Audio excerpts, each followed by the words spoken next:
as the existing ones, when they were built, they are not as comfortable and as attractive as the current market is expectations. That is one reason. But another reason is that you find that those with old buildings have not really invested much in making them known.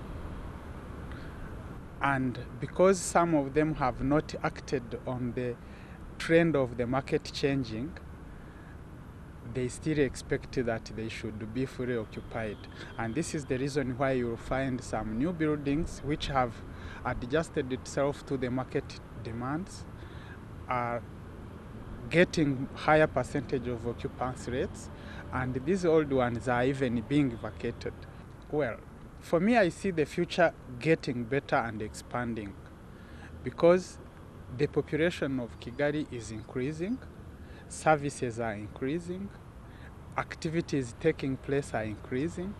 So I would only tell those ones who owns old buildings to make some refurbishments and improvements, and then do the marketing part of it. Because the old trend of waiting for someone to come and occupy, when there is someone spending by trying to look for people to come in, I think it won't be the same.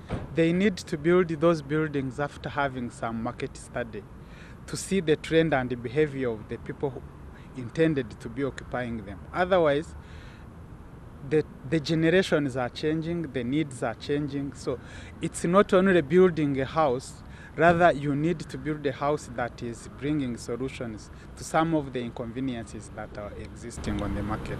Is there a disconnect between supply and demand in the retail space in Kigali? Charles Haber, the managing director of Century Real Estate, sheds more light on this. For sure, we do have circumstances where particular buildings are struggling with their occupancies, and there's a particular reason behind that. One of the things is that the market is becoming very, very sensitive to quality and sensitive to location as well. So what that basically means is that as the supply increases, tenants have a choice. And when they have a choice, they will go for what really works for them. What really works for them in terms of quality, what really works for them in terms of location, and what really works for them in terms of price. So if you're able to tick all those boxes and tenants are able to get value for money, then your occupancies will definitely do well. Shared offices, it's actually a revelation. It's fantastic. It's one of the revolutions that you see that come in with a growing real estate market. From a property management perspective, from a tenancy perspective, we're extremely excited about that. The more there are opportunities to have a shared space or a co-working space, the higher the chances of office spaces end up, the higher the chances of empty offices being taken up, because there's an alternative model of people being able to get office space. Ephraim Rwamwenge, the CEO of Ra Business Group, saw the gap and started Thomas Fort, a company that offers serviced offices. We also talked to Derek Capello, a tenant with Thomas Fort, who shared with us why the company opted for a shared office instead of a corporate retail space. I know it helped. We were actually one of the companies that had to leave a residential home, but when you think about it in true essence and look at it beyond your personal interest, when you look at community interest and national interest, it makes sense. And anybody who runs a business or has run a business long enough will tell you that if you align your business interests with national interests, you're going to make money. But it has left a huge gap in the market. So what it did was it drove the people who could afford to go into commercial buildings out of residential houses. But those that couldn't afford still don't have an option. And I think that's something that needs to be addressed by the players in the market.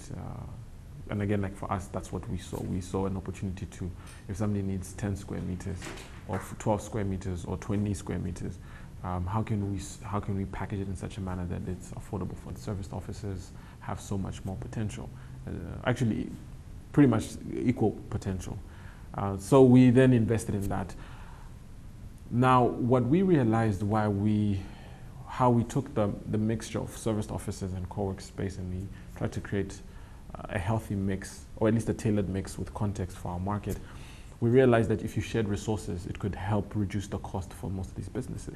So we're like, how about we share these public resources? We share the receptionist areas, we share the corridors, and we spread those costs across everybody. Then throw in services and also share, because you're benefiting from economies of scale. Why we chose shared working spaces?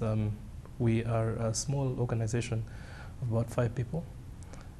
So shared working space sort of fitted our needs as an organization. And I think most enterprises in Rwanda are about that size. So I guess why buildings tend to be empty, because the needs that they don't match the needs of the average company in Rwanda.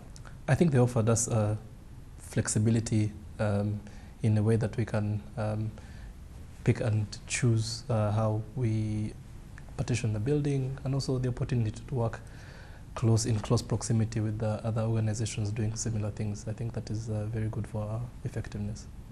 It's been very good. I mean, this is a good area to work in. It's very accessible. Also, the opportunity to work in close contact with the reputable international organizations helps us as an institution.